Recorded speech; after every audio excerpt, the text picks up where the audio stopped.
Maine's children are our most important natural resource. Maine prides itself on being a safe place for children to grow into productive citizens and devotes a great deal of its time, energy, and financial resources to this end. Families thrive in an environment that supports them in the difficult job of raising and maintaining a family. In this effort, caseworkers of the Department of Health and Human Services make a difference in the lives of families and children every day. Within the department, the mission of the Bureau of Child and Family Services is to seek safety, well-being, and permanent homes for children while working with professionalism and respecting the dignity of all families. Recruitment and retention of high-quality staff is essential to fulfilling this mission. Knowing that this work is very challenging, we asked caseworkers to identify both negative and rewarding aspects of their job.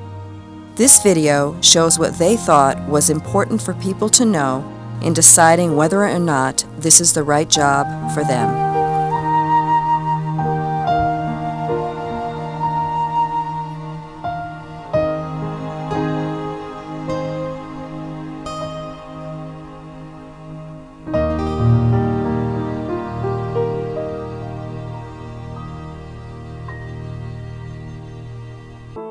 Caseworkers in the Bureau of Child and Family Services specialize in different areas of the work.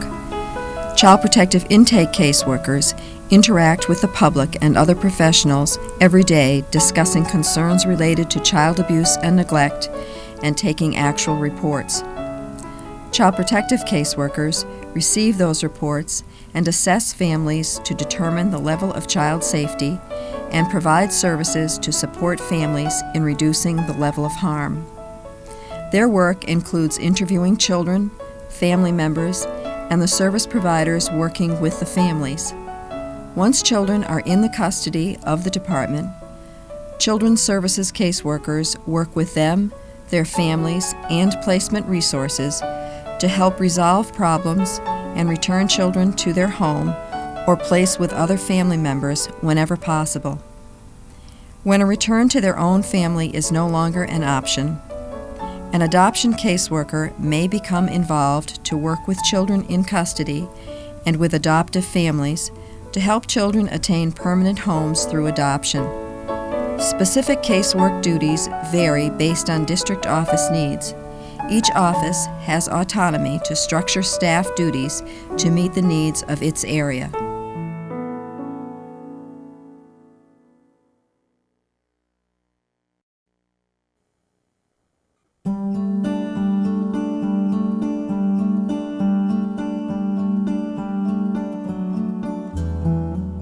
Responding to allegations of child abuse and neglect is a 24-hour-a-day, 7-day-a-week responsibility shared by all caseworkers. When allegations are serious, the response has to be immediate. As a caseworker, there will be times that you will be called to immediate action and you have to be ready to respond. Emergency situations that require your immediate response may also occur during regular working hours.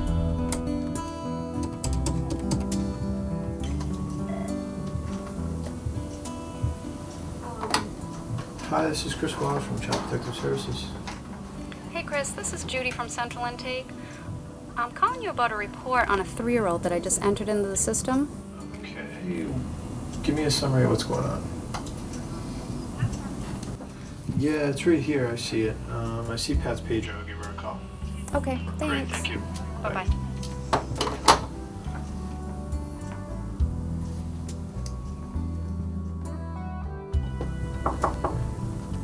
Busy? Hey Chris. Hello, Karen. How you doing? Not too bad. I just got a call from Central Intake. It's a report about a 3-year-old. Looks kind of serious. Okay, let's go over what you already have done on the safety assessment assignment sheet. Sure, it's right here. Okay, great. Okay, I see the information about who says what happened and the child's current condition. Now, is there any information on whether the girlfriend was in the bathroom or was she with him? I'm not sure. That wasn't mentioned in the report. Okay, are there any other children? That wasn't mentioned, but I'll ask. Okay, and is there any previous previous history?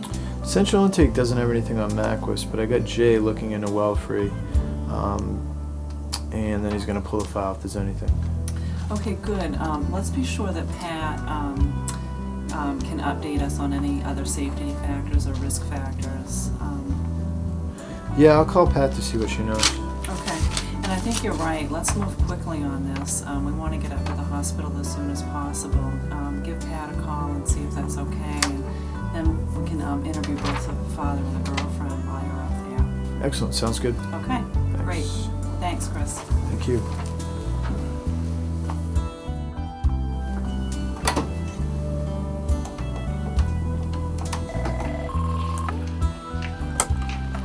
Maine General, this is Pat. Hi Pat, this is Chris from Child Protective Services. I'm calling about Eugene Moore. Yes, hi Chris, thanks for calling. Sure. This one is very concerning to us. The story just doesn't account for the severity of the injury. Okay. Pat, are there any more kids? Well, they say no. We did get the No? Alrighty, well thank you very much. Okay. All right. Thanks, Chris. Bye. Bye.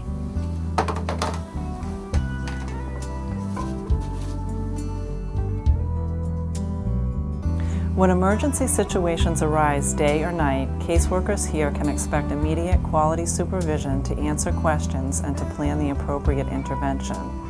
In addition to emergency situations, caseworkers also receive regular professional supervision individually and in a group setting.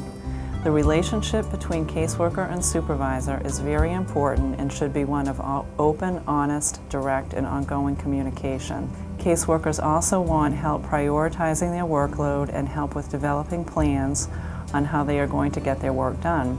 They also want feedback and need feedback about their performance. In emergency situations, caseworkers, supervisors, case aides, and clerical staff all work together to make sure that things get done in a timely way.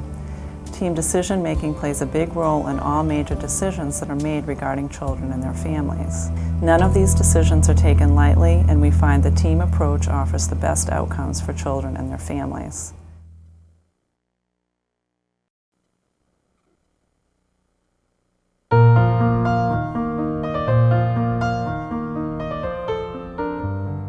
A significant aspect of casework is interviewing children. Children of all ages are interviewed in a variety of settings, at times without notifying parents. Caseworkers employ different interviewing techniques depending on the reason for the interview and the age of the child. Children are interviewed to ensure their safety and well-being during child abuse and neglect investigations, while they are in foster homes, and during ongoing casework with families. Interviews are also important to help children understand what's happening as well as to ensure their involvement. The use of audio recorders is frequently necessary during interviews, and it takes practice to become proficient at both interviewing techniques and the audio recording process. Some kids just aren't sure of what's going to happen. Do you have any questions, or do you have any questions right now? No. No? Well, you can ask me any questions that you need to today while I talk with you, okay? Okay. So I'm going to ask you a couple questions. So when I talk with kids, I always use this tape recorder right here. And I also sometimes take some notes. That's why I have my pen and paper, so that I can help. That will help me remember exactly what we talked about. Okay? Are you worried about your family? Sort of. I'd like to hear a little bit more about that. What worries you? I don't want my mommy to go away. And what would make you think that your mom would go away? Because sometimes my mommy goes away and it scares me. What would make you think that your mommy would go away? Because sometimes she does and goes to parties. I'd like to talk more about that. When was the last time she went to a party? Will she get in trouble? Well, I want to be able to help your mommy in doing a good job in taking care of you. And sometimes mommies need some help in doing that.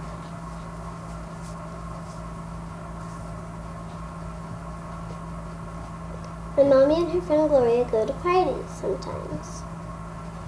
They go to parties? So when was the last time they went to a party? I think last week. And what happened?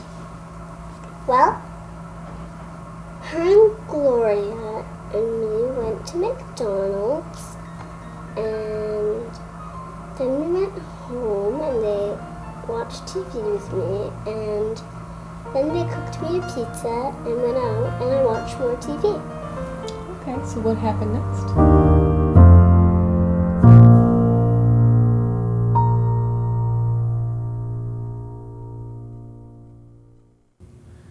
This job's definitely not very easy. It's difficult. There's times where you have to make very important decisions that affects a child's life. There was a day once where I made a decision to trust a father to protect his child from the mother, and the next day I came into work. I ended up spending my entire day searching for this father, his child, and the mother, and that was a very, very tough day for me. When people ask me about what the worst part of the work would be, it's really time management. That seems to be the most difficult challenge for caseworkers. The best part of our work it would be the relationships that they make with their coworkers or their clients or people in the community that they work with.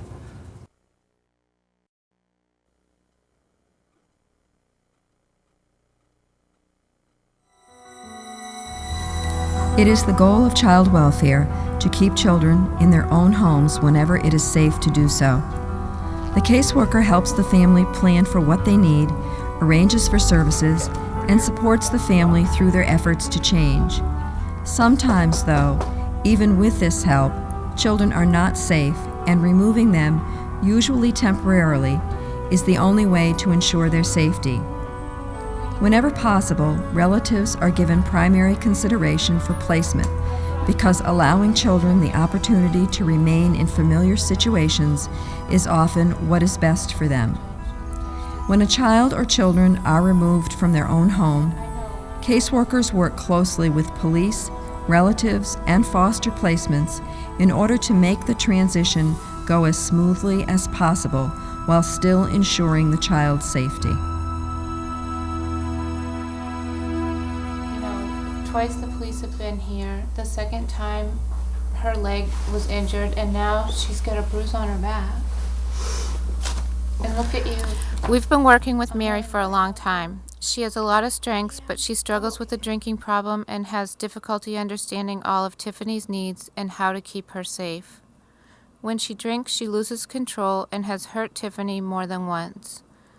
During the interview with Tiffany today at her daycare, we learned that Mary was out drinking with friends last night where she got into a fight and Tiffany was left home alone for hours. Tiffany was afraid. Tiffany, do you have any toys that you want to take with you? Yeah? Who's this? This one's butterscotch and this one doesn't have any. I just have such a headache. It's just pounding. When children have to be removed from their own home, caseworkers help the parents understand why this is happening and try to engage the parent in supporting their child as much as possible. They also give information about the legal process. Once the placement has been made, it is also important to work with and support the foster family or relative resource.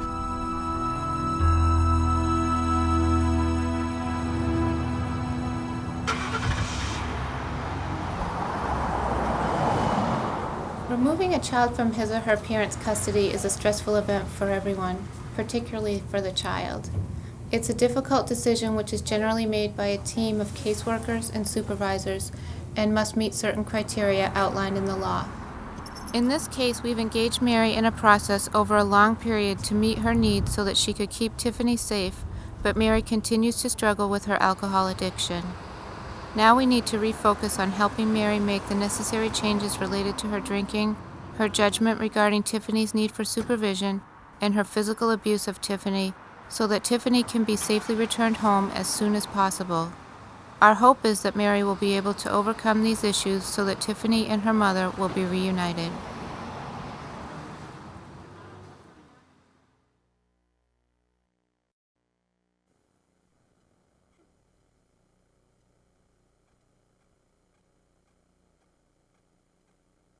All rise, please. The District Court of Cumberland County is now in session. The Honorable Justice Vendine Vafiatis is presiding. You may be seated. Thank you. Much of the work that a caseworker does involves court-related activities. Many aspects of a child welfare case are overseen by a district court. Caseworkers work closely with an assistant attorney general to present evidence to the court. The tasks involved include preparing legal documents, meeting with witnesses and lawyers, negotiating settlements, and testifying.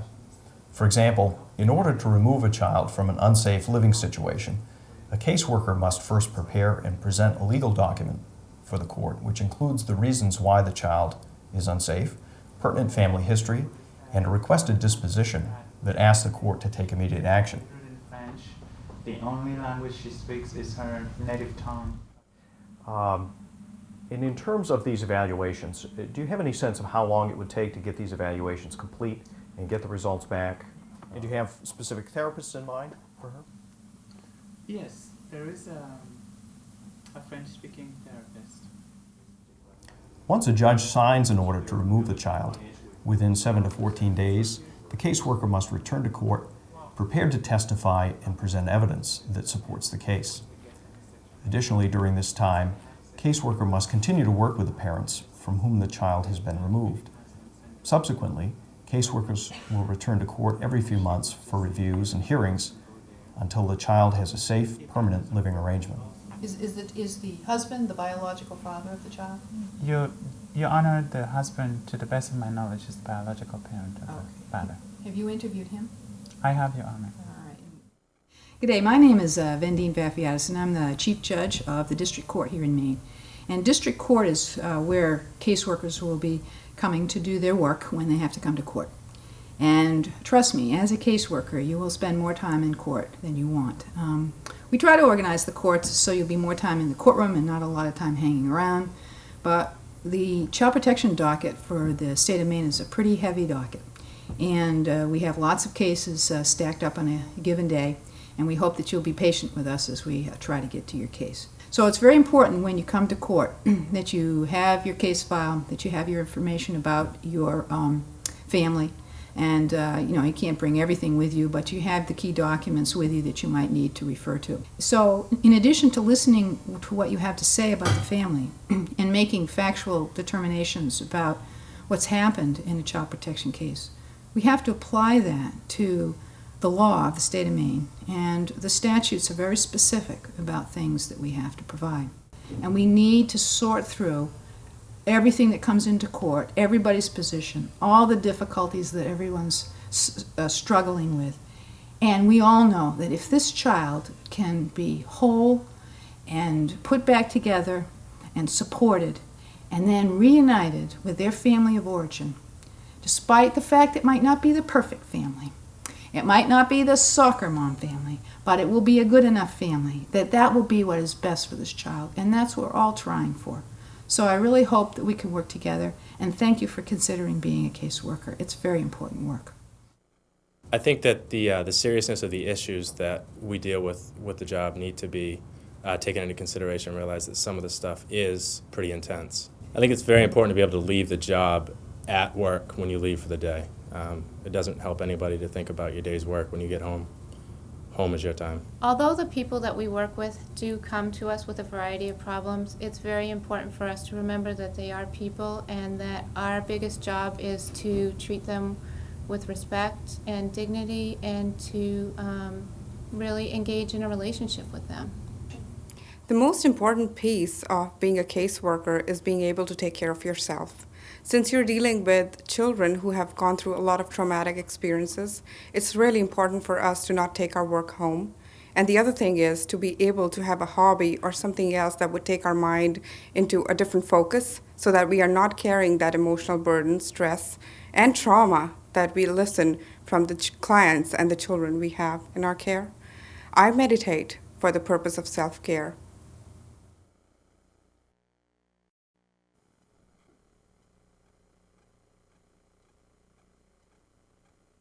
I cannot believe that she's coming to our house again today. I'm like so fed up with these meetings where we talk about whatever. Oh, no. I'm just sick of it. And she pushes my buttons. She thinks she knows everything. She's early. She's always early. Go get the door. Mr. and Mrs. Andrews, I would like to talk with you about how visits have been going with you and your sons. Well, not that great, and I imagine you know that. I mean, you make everything downright impossible. That judge, what the hell's that judge thinking to have someone sit in visits with our boys? That's ridiculous. It is so ridiculous. And that lady, she kept her eyes on us the whole time, taking notes down like we're some type of guinea pigs. It was absolutely ridiculous. She's looking at us, she's writing stuff down, and I knew it was all nasty. Well, Ashley, I do have what she wrote right here, okay? And maybe we can go over what she said, okay? Let's go over what she said. I mean it when I say your whole system, it's messing with us. You know we have to be over at that visit center with our boys at 5 o'clock, but you know what? I can't make it because I got that stupid alcohol program till 5. They changed their times on me, so we can't make it over there, okay? And I know you're gonna get me for missing those last couple weeks, the last couple of visits. You're jamming me up good, and I just want you to know that. I care about. Well, actually, that does sound like a problem. Let's see if we can talk about changing the time of the visits. Yeah, right. The lady at the visit place said they closed at 6. You know, on Wednesdays, that's true. But on Tuesday and Thursday nights, the visitation... While resistance, anger, and hostility do not occur in every interaction with parents, it is a natural and expected part of any work in which the stakes are so high. Caseworkers must learn to keep communication open, roll with resistance, and continue to engage the family and be empathetic in situations such as these. Decisions about the safety, well-being, and permanency of children are not easily made, nor are they easily discussed, particularly when the families themselves are the source of concern. And yet, the caseworker's ability to help parents formulate solutions to those dilemmas depends on their communication skills. In such situations, with emotions running very high, it is imperative for the caseworker to remain calm, continue to work with the family and the parent, and to often diffuse the situation.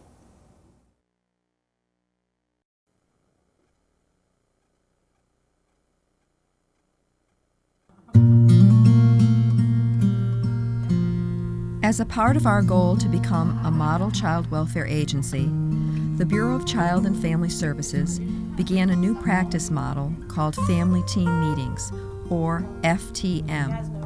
These structured, facilitated meetings bring families together to ensure child safety and meet the family's needs with the support of their team. Team members may include family members, school professionals, the guardian ad litem, who is an attorney for the child, therapists, social workers, attorneys, foster and adoptive parents, or friends. As a caseworker, the facilitation of FTM will be part of your regular practice with families. Two important components of FTM are the entire team hears the family story from the client's perspective and participating in the development of a plan based on the family's strengths and needs. Because of the complexities of the issues of the family, it is often necessary to conduct these meetings throughout the life of the case. At school today, we're getting ready to do some fun activities at school that I get to go to later, so that'll be fun. It was really, really hard to lose Tiffany the way that it did. I really thought things were under control, thought things were okay. And when they came to get Tiffany, I didn't realize how scared she was. I see things very different now. I want a place that's gonna let Tiffany be a kid, and a place where she doesn't have to take care of me. I can take care of her. At no point in our work are our collegial relationships more important than in family team meetings. Caseworkers are always working with other professionals, including law enforcement, school personnel, and medical and mental health professionals. At FTM, these colleagues become more closely involved as they become part of a family's team. You were courageous, you were honest. Thank you for taking time for us. What are some of the other strengths the team sees in Marie? Well, as for Aunt, I've known her for a long time, and she really truly is a very nurturing person. I've met a lot of really, really great people in this job. I think that's part of what keeps me here, is that the work environment is great. The coworkers are wonderful to work at. One thing that's very helpful in doing this job is the amount of support around you, whether it's your supervisor or your coworkers or other agencies that we work with. It's important to remember when you're out in the field that you're never really out there by yourself. You have a cell phone and you can always access a supervisor, and they team to make decisions. You are never out there by yourself having to make a call and then worry whether you made the right decision or not because someone else makes it with you. Because this is a very important job, it often gets a lot of attention in the media, and it's something that as a caseworker you have to deal with.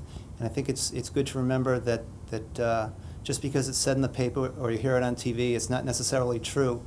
And generally speaking, all the facts aren't out there, and I think it's easy to get caught up in that, in that negative tone. But you need to put it aside and just do your job, because that's what we're here for.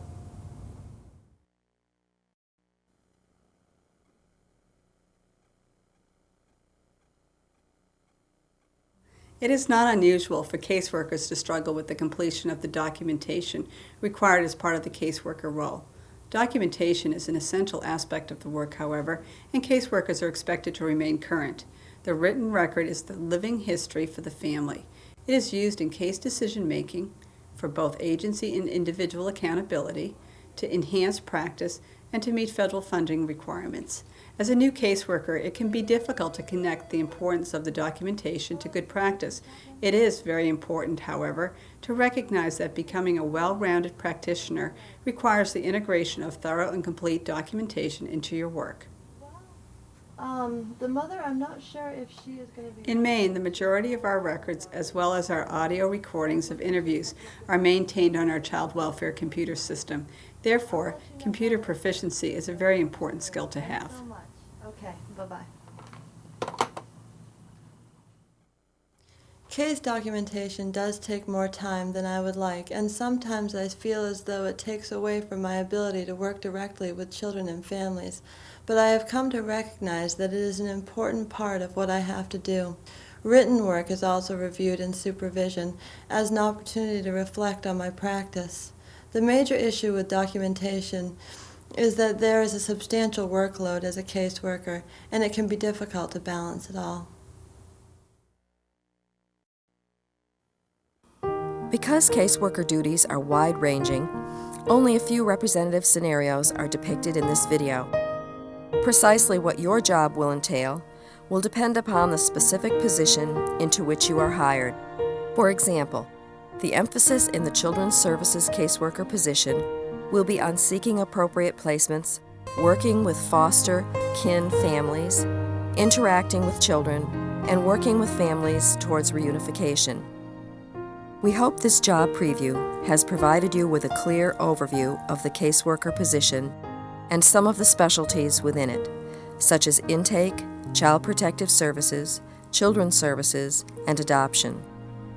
Please use this knowledge to assist you in making an informed decision about whether or not this job would be a good fit for you.